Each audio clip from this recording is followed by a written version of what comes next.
Carried out a series of raids across the GTA this morning. Officers executed more than 50 search warrants in Toronto, Durham, York, and Peel, which targeted an alleged criminal organization.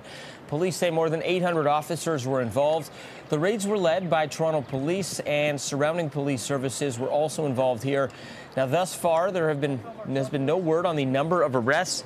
Toronto Police will be holding a news conference on what they're calling Project Patton at 10:30 this morning at police headquarters. We will carry that for you.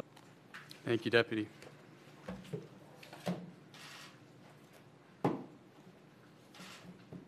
Good morning. With respect to the takedown of Project Patton, I can advise the following. 53 arrest and search warrants were executed yesterday in multiple jurisdictions, including Toronto, Peel, York Region, and Durham Region. 75 individuals have been arrested thus far. There will be over 1,000 charges laid, including offenses related to participating in a criminal organization, firearm-related offenses including reckless discharges, unlawful possession of firearms, firearms trafficking, and firearms importation. Charges in relation to illegal drug activity, including possession and trafficking, robberies, and additional weapons offenses. A complete list of accused persons and charges will be provided to you, and perhaps already has been. In terms of what has been seized to date, much of it you see before you today. 78 firearms, including 75 handguns and 3 long guns. In addition, the gun manufacturing setup that Deputy Chief Raymer mentioned had enough parts on hand to assemble an additional 4 handguns. Also, as the deputy mentioned, of particular note is the fact that 60 of the handguns were in fact obtained in a single seizure from an individual who we allege was running guns for the 5 Point Generals as part of a firearms smuggling operation. The individual obtained the guns in Cornwall, was en route back to Toronto when he was taken down by our major projects team and our firearms enforcement unit. The 60 handguns, which were brand new, they are the guns that you see in front of me here, many of them with multicolored receivers. They were located in the trunk of this individual's vehicle at the time of his arrest.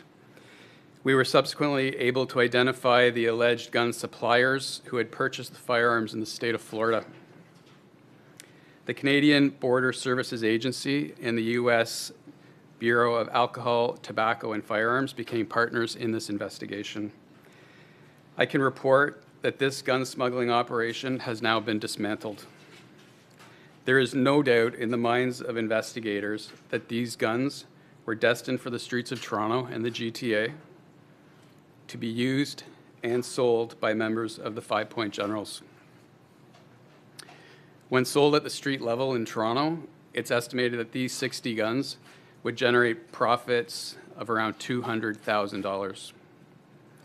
Also seized as part of this operation were 270 rounds of ammunition of various calibers, 75 firearms magazines, plus an additional 55 overcapacity magazines for a total of 130, 4 tasers, a drill press that you see to my right as part of the manufacturing operation, a bulletproof vest, and an extensive quantity of illicit drugs, including cocaine, fentanyl, carfentanil, heroin, and marijuana. Again, much of it you see before you today. Additionally, we seized a cocaine press.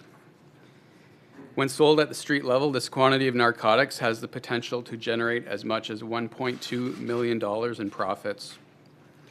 Speaking of money, Project Patton has resulted in the seizure of $184,000 in what we allege to be proceeds of the criminal activities undertaken by this organization.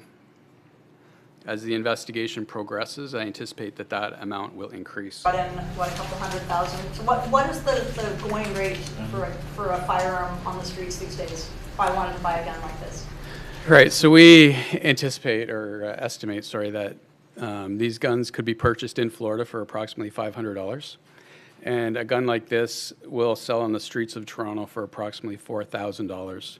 You have to remember, these are brand new guns. What is described amongst the gang culture as a clean gun. Clean guns demand more than dirty guns, which is obviously a gun that's been used in a previous shooting. Were these guns Yeah, it's a very well-defined hierarchy. All male? We had, I believe, 9 females in total. That's right. How were these individuals communicating and organizing with each other?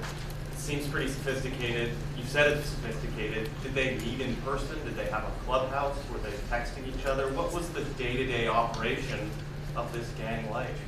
I have to be careful how I answer that question, but let's just say we've seized over 200, I believe, digital devices, so I'll leave it at that.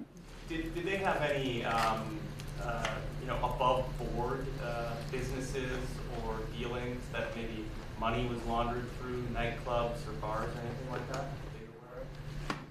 No. This is the biggest gang in Toronto, and how many others in the police radar now? Is it the biggest? I would say one of the biggest. In terms of what other gangs are on the police radar, numerous, and I really can't expand on that.